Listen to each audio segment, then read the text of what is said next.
Bonjour et bienvenue dans une nouvelle matinale. Aujourd'hui, j'ai deux nouvelles invitées avec moi pour un nouveau thème qui est ce cycle que je n'arrive pas à briser. Alors avant, bien entendu, je vais leur demander de se présenter. Peut-être tu peux commencer? Oui, merci de nous accueillir, Lydie. Donc Avec moi, plaisir. je m'appelle Nastasia, Oui. j'ai 23 ans, je suis épouse et maman et ça fait 6 ans que je suis à l'église Parole d'Espoir à Arlon. Ok. Et maintenant, tu peux aussi te présenter du coup. Oui, ben moi c'est Sylvie, j'ai 49 ans, je suis mariée et ça fait un peu plus de 8 ans que je fréquente l'église Parole d'Espoir aussi. Ok, 8 ans et Mm. 6 ans à peu près. Ouais, c'est presque pareil. Vous êtes plus très jeune en fait dans l'église, du coup, vous êtes des anciennes. Un peu, ça fait bizarre, mais Ça fait oui. bizarre, Ouais. c'est vrai? Tu Mm. trouves aussi que ça fait bizarre? Oui, ça fait bizarre, on se rend pas compte en fait que le temps a passé si vite Ouais. pour moi. Oui. Ouais, c'est vrai, c'est Mm. vrai. Alors aujourd'hui, vous êtes venu pour le sujet que le cycle, parfois, on n'arrive pas à briser certains cycles. C'est ça. Des fois, c'est des cycles qui peuvent être d'ordre spirituel. Des fois, ça peut être des cycles on a par nos propres choix, Oui. qu'on n'arrive pas aussi à briser. Et donc, merci à vous deux. Comme toi, tu as dit merci de l'avoir invité, vous avoir invité. Merci aussi à vous de venir, de raconter vos histoires. C'est pas toujours facile de témoigner devant plusieurs personnes. Et donc, on va peut-être commencer par toi, Anastasia. Oui, bien sûr. Moi, je suis pas née dans une famille chrétienne, donc c'est vrai qu'on était un peu croyants. On croyait surtout à tout ce qui était paranormal, dû aux expériences que j'avais vécues dans mon enfance, qui est lié au cycle que je n'arrivais pas à briser. On entendait, moi, je me souviens, ma télé s'allumer la nuit. On entendait des bruits toquer à la porte, parfois à la fenêtre, et je me souviens qu'on mettait, par exemple, des gousses d'ail sur la maison pour nous protéger car c'était, C'est des croyances. oui, c'était des croyances et je n'avais pas la notion de Jésus et puis, un jour, mon père est venu me voir parce que voilà, j'avais 17 ans, j'avais traversé, beaucoup, de moments sombres. J'avais beaucoup de pensées noires, suicidaires et cetera et là, pour la première fois, il me propose de quelqu'un qui me parle de Jésus. C'est ton papa qui t'a parlé de Jésus? À travers, une amie à lui. D'accord. Parce qu'il voyait que ça n'allait pas chez moi et quand elle m'a parlé de Jésus, j'ai directement dit oui. Je sais pas, j'ai vu ma vie, j'ai vu qu'elle me proposait que, Jésus pouvait changer ma vie. Je me suis dit que j'ai rien à perdre. Et alors j'ai dit: «OK, au pire si je me trompe, bah, tant pis, j'aurais essayé et Dieu n'existe pas». Et quand j'ai eu ma première expérience, rencontre avec Jésus, j'avais prié et j'avais dit: «Jésus, si tu existes vraiment et que tu me montres que tu existes, je deviens, radicale, j'arrête tous mes péchés» parce que voilà, bon, de temps en temps, on peut fumer, on peut mal parler aux profs, on peut, faire l'impudicité, des choses comme ça, l'immoralité sexuelle. Mais là, à partir du moment où Jésus m'a montré qu'il existait, je lâchais tout ça pour le suivre et j'ai vraiment eu une expérience où j'ai senti la présence de Dieu. Je me souviens encore, j'avais des bouffées de chaleur, j'avais senti une joie immense que la première chose que j'avais fait, c'était le filmer et le dire, à mes copines et quand je suis devenue chrétienne, je pensais que voilà, j'avais renoncé, au péché, que ça allait être très simple, Plus de problèmes, plus voilà, de c'est pensées ça. suicidaires, plus d'oppression. Oui. Pour, les pensées suicidaires, ça a été un cycle qui s'est brisé superficiellement parce que quand je suis devenue chrétienne, ça s'est totalement arrêté, mais ça se manifestait autrement. Je n'avais pas compris le lien, mais depuis vraiment très jeune, hein, depuis que j'avais, 4 ans, je dirais, parce que je me souviens d'un cauchemar que j'avais fait encore il y a 4 quand j'avais 4 ans. J'avais d'énormes, oppressions nocturnes qui étaient liées, bah, aux expériences aussi paranormales que je vivais dans mon enfance. C'était, des cauchemars, où je me réveillais en transe, en sueur et ça a duré, bah, encore, jusqu'à l'année passée. Et mais quand je dis que c'était vraiment des cauchemars, énormes, c'était que je n'osais plus dormir sans lumière. et quand je suis devenue chrétienne, je mettais, soit des louanges ou une prédication.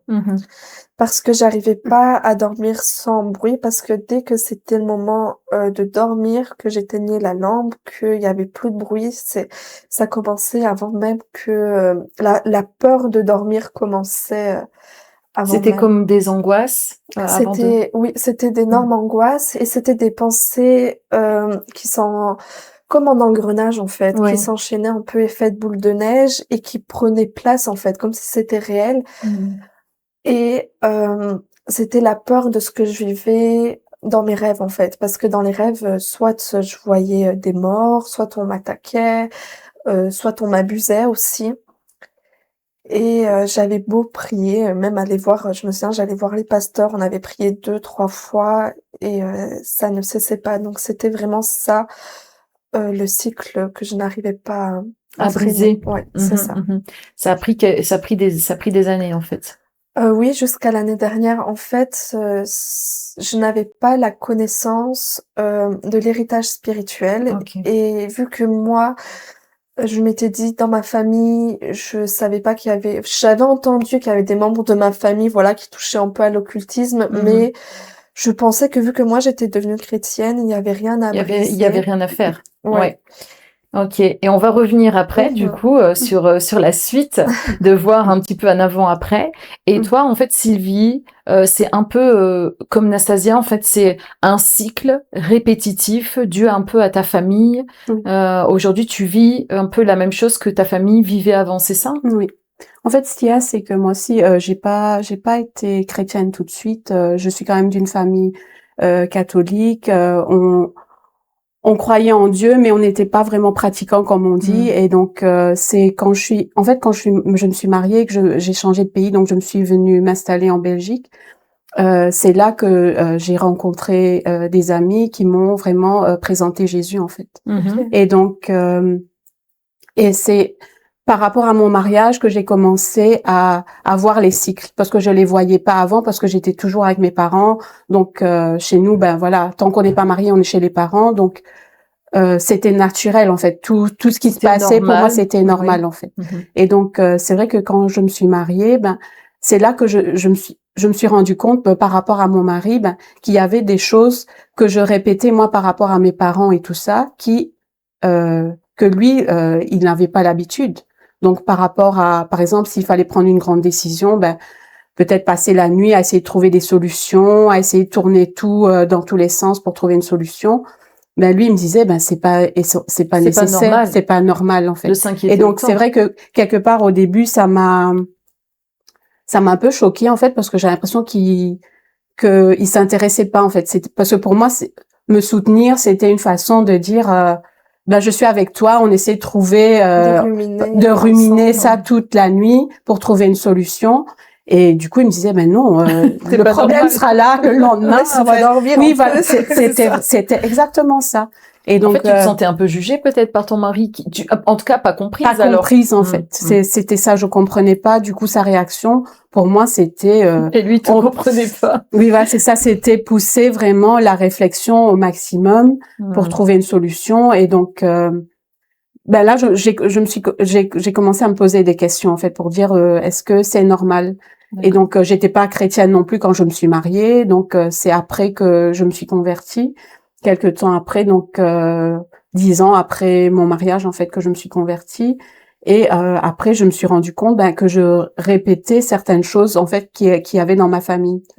Donc, c'est-à-dire que, par exemple, ta maman ou ton papa avait des comportements ou des agissements que toi-même tu refaisais, c'est ça? Oui, mais en fait, maintenant, en y réfléchissant, c'était pas. Je pense que c'est pas vraiment eux qui ont incité, par exemple. Pour prendre un exemple simple, c'est que, par exemple, comme je suis une fille, ben, on me mettait vraiment en garde contre plein de choses par rapport aux hommes, par rapport à le fait d'être seule, le fait de marcher toute seule la nuit, des trucs comme ça. Et donc, j'étais un peu conditionnée. Donc, c'est moi après j'ai développé, en fait, une hypervigilance par rapport à ça. Donc, ça t'a stressé, ça t'a mené de l'angoisse ou... Oui, ben c'est vrai que l'hypervigilance, ben ça ramène de l'angoisse, ça ramène vraiment de la peur. on a peur de prendre des décisions, on a peur de se tromper parce que voilà, on veut voir vraiment toutes les solutions jusqu'au bout, mais c'est pas possible. Donc donc voilà, donc c'est un peu comme ça que du coup j'ai remarqué qu'il y avait ce cycle-là un peu donc et que j'ai commencé à me poser des questions en fait. Donc là, est-ce que aujourd'hui tu es toujours dans ce système de pensée un peu inquiète, anxieuse quand il y a un sujet que tu n'arrives pas à traiter ou si je suis pas vigilante, oui. Si t'es pas vigilante, oui. Ok. Donc en fait, là, par rapport à avant, c'est qu'avant tu n'avais pas conscience, non, j'avais mais pas aujourd'hui conscience. tu as pris conscience. J'ai pris conscience. Est-ce que tu penses que tu penses que c'est par rapport à Dieu qui t'a montré un peu ce cycle, ce problème qui perdure? Moi, je pense que vraiment Dieu met le doigt dessus justement pour guérir, pour permettre de changer en fait. Parce que c'est vrai que du coup, même si voilà, comme je dis, voilà, j'ai encore ce réflexe-là, mais c'est pas systématique. Il y a vraiment des domaines, par exemple, par rapport au travail. Par exemple, si j'avais parce qu'en fait, ça m'a aidé en fait par rapport à mon travail, parce que j'analyse les choses et tout ça, mais c'est vrai que à l'extrême, c'est vrai que c'est un peu contre-intuitif, contre-indiqué en fait. Donc par rapport à mon travail, ben ça m'aidait, j'arrivais à analyser vraiment toutes les solutions et tout ça, mais je revenais avec ça aussi à la maison. Donc ce qui fait que j'arrivais pas à me poser quand j'arrivais à la maison parce que j'étais en train encore de traiter ça. Oui, voilà, j'en rêvais même. J'en rêvais même. Parfois, voilà, je trouvais les solutions dans mes rêves, mais du coup, ça me faisait vraiment une charge mentale compliquée en fait. On a envie de dormir avec toi, dites donc.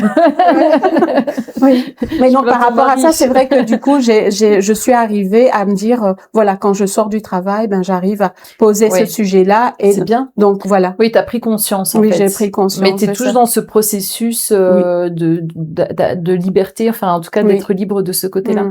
En revanche, toi, tu en es où par rapport à toutes ces oppressions que tu avais? Moi, je suis totalement libre. Ça fait 1 an et demi que c'est entièrement fini. Et ça s'est fini à une session de prière. En fait, vu que moi, j'avais pas vraiment pris la notion de c'est quoi un héritage spirituel, je pouvais pas savoir que j'avais des condamnations dans ma propre vie qui amenaient le droit au diable de venir m'opprimer la nuit. Et il y a eu voilà, c'était un homme de Dieu qui avait eu une parole de connaissance pendant la prière et il avait dit à une personne: ça fait depuis que tu es toute jeune, tu fais des cauchemars et en fait, c'est une personne de ta famille proche qui t'a sacrifié.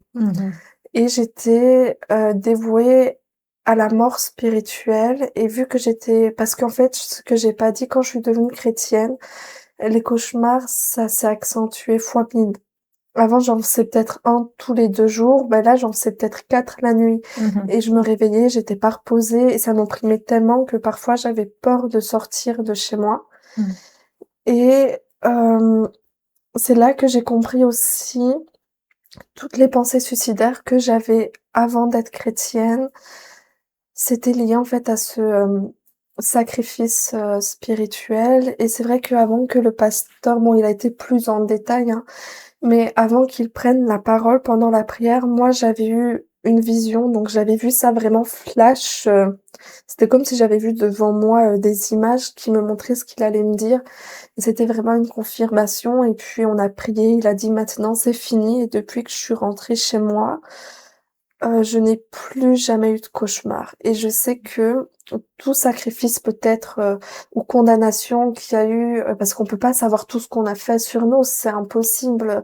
Peut-être que notre arrière-grand-parent c'était un maître sorcier, ou peut-être que voilà, un jour quelqu'un a joué au jeu de cartes et ça a ouvert des portes.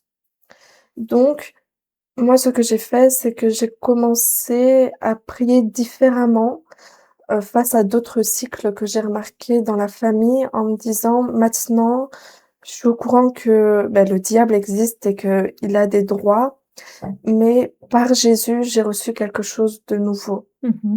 Et c'est là où, je lisais les bénédictions de la Bible. C'est un peu mieux que ce que le diable nous propose, on va pas se mentir. C'est sûr.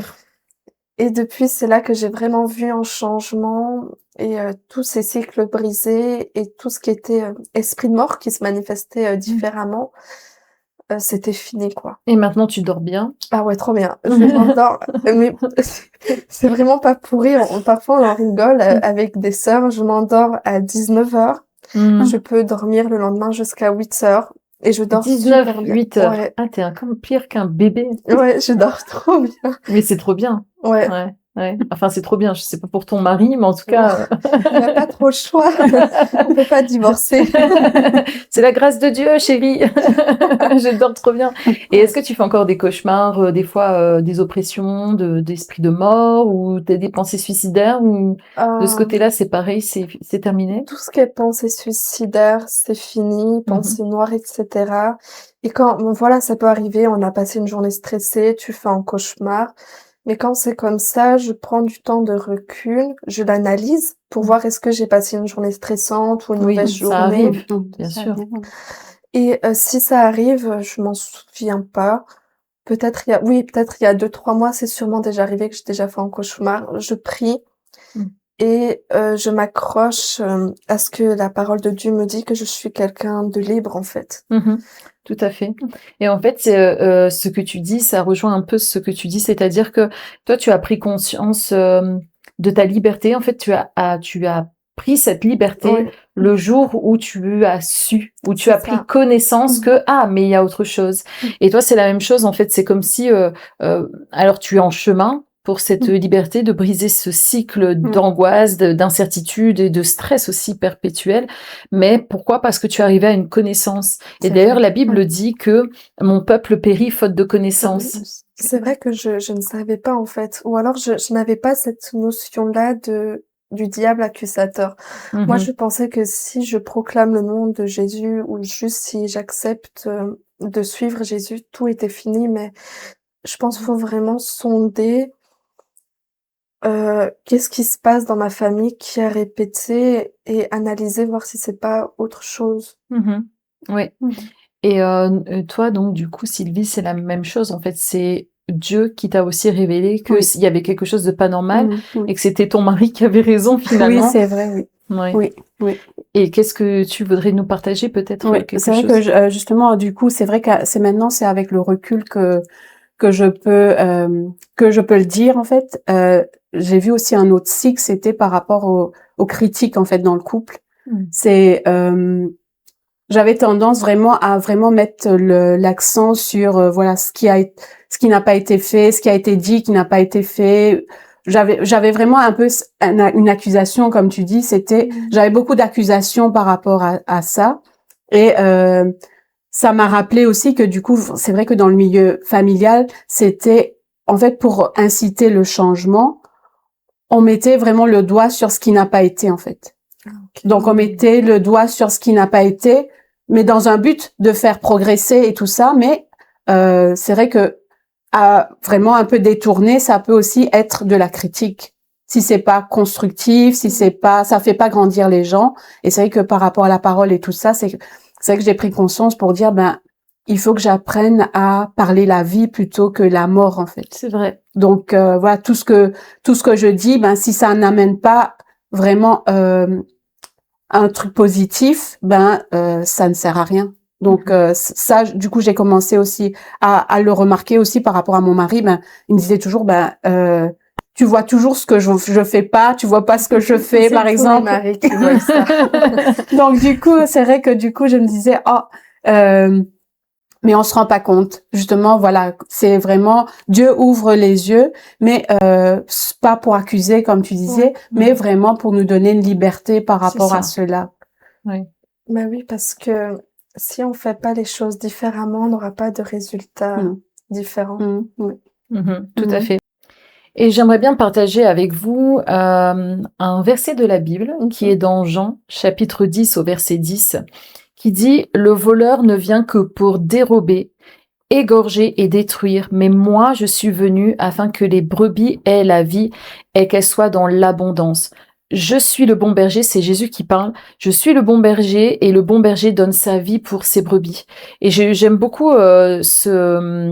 ce verset parce qu'en fait, il dit tout, dans le sens où il faut comprendre qu'on est aussi dans une guerre spirituelle, un peu comme tu as dit. Là, il y a eu des cycles qui sont revenus parce que Dieu existe, le diable existe aussi et parfois il veut se cacher pour dire non, j'existe pas. Mais il vient en fait pour dérober, détruire les relations dans le couple, détruire les couples, détruire aussi. En fait, finalement, tu n'as pas la vie en abondance alors que Jésus dit je veux que vous ayez la vie en abondance. Mais toi, tu vis pas la vie en abondance parce que t'as peur dans la rue, t'as peur de ci, t'as peur de ça. Et finalement, c'est cette anxiété qui va prendre le dessus. Ouais. Et toi, c'était l'esprit de mort, de suicide, d'angoisse. Et puis, quand on dort pas, de toute façon, pour quelle que soit la cause, maladie, problème, deuil ou je ne sais quoi, on sait très bien que le lendemain, on n'est pas bien. Oui, donc, on peut pas jouir de sa vie quand on est fatigué. C'est impossible. Et là, il faut vraiment qu'on comprenne qu'on est dans une guerre spirituelle, mais parfois, ça peut être des cycles dus à nos propres choix. Aussi, je sais pas, des addictions diverses ou variées. Mais ce verset nous indique que le diable veut nous rendre, nous lier, alors que Jésus veut nous rendre libres. Comme vous avez dit, c'est Jésus qui apporte la liberté et que les cycles de destruction ne sont pas les plans de Dieu initialement pour l'humanité, ni pour vous, ni pour ceux qui nous regardent, ni pour moi. À la base, Dieu, il a créé les humains, c'est pas pour avoir des cycles de destruction, mais c'est pour qu'on ait la vie et que on puisse jouir et s'épanouir complètement. Et puis ensuite, je voudrais partager avec vous un deuxième verset de la Bible qui dit dans Psaume 25 au verset 15: mes yeux sont constamment tournés vers l'Éternel, car c'est lui qui dégage mes pieds pris au filet. Et comme tu as dit tout à l'heure, j'ai bien aimé quand tu as dit on peut commencer à déclarer des choses sur sa vie. Eh bien, c'est la même chose en fait. Là, on doit vraiment déclarer la liberté, déclarer la vie, déclarer dans nos paroles. Non, je n'ai pas peur. Non, j'avance. Non, je ne suis pas angoissée. Non, je ne veux pas de suicide. Non, je ne veux pas des cycles à répétition. Je refuse toutes les pensées, tous les plans que l'ennemi veut venir de mettre dans ma vie. Je refuse. Je déclare la vie en abondance parce que Jésus a dit que nous aurons la vie en abondance. Et ça, c'est hyper important parce que là, à ce moment-là, il dit, mes yeux sont constamment tournés vers l'Éternel. En fait, c'est un acte aussi de tourner ses yeux vers l'Éternel. C'est pas, je ferme les yeux, j'attends le secours de l'Éternel. Non, c'est, si moi je fais, l'action de tourner mes yeux vers l'Éternel, lui, il nous dégage, de nos pieds pris dans le filet. Dans le filet, de l'oiseleur. Oui, c'est ça. Et c'est un peu ce que vous avez vécu finalement. Oui. Et puis, une chose que je ne m'étais pas rendu compte, avant de briser le cycle, c'était un peu comme si je me battais sans être dans la victoire, mais en vrai, à la fin, on gagne toujours, quoi. Avec Dieu, on gagne toujours. Ouais, ça, c'est cool. Ouais, c'est bien. Ouais, franchement. Ouais, super. Ben, merci à vous, en tout cas, d'être venus partager vos histoires. Merci Sylvie, merci Nastasia. C'était vraiment chouette. Et si vous avez été aussi encouragés pour tous ces témoignages et que si vous êtes découragés, que vous vivez des cycles à répétition, eh bien, comme on vient de voir aujourd'hui, vous pouvez briser tout cela. Dieu vraiment amène la liberté et c'est d'ailleurs son plan pour vous, c'est la liberté. Voilà, merci à vous d'être venus, merci Nastasia, merci Sylvie pour vos témoignages et alors je vous dis à bientôt pour une prochaine matinale. Au revoir. Au revoir.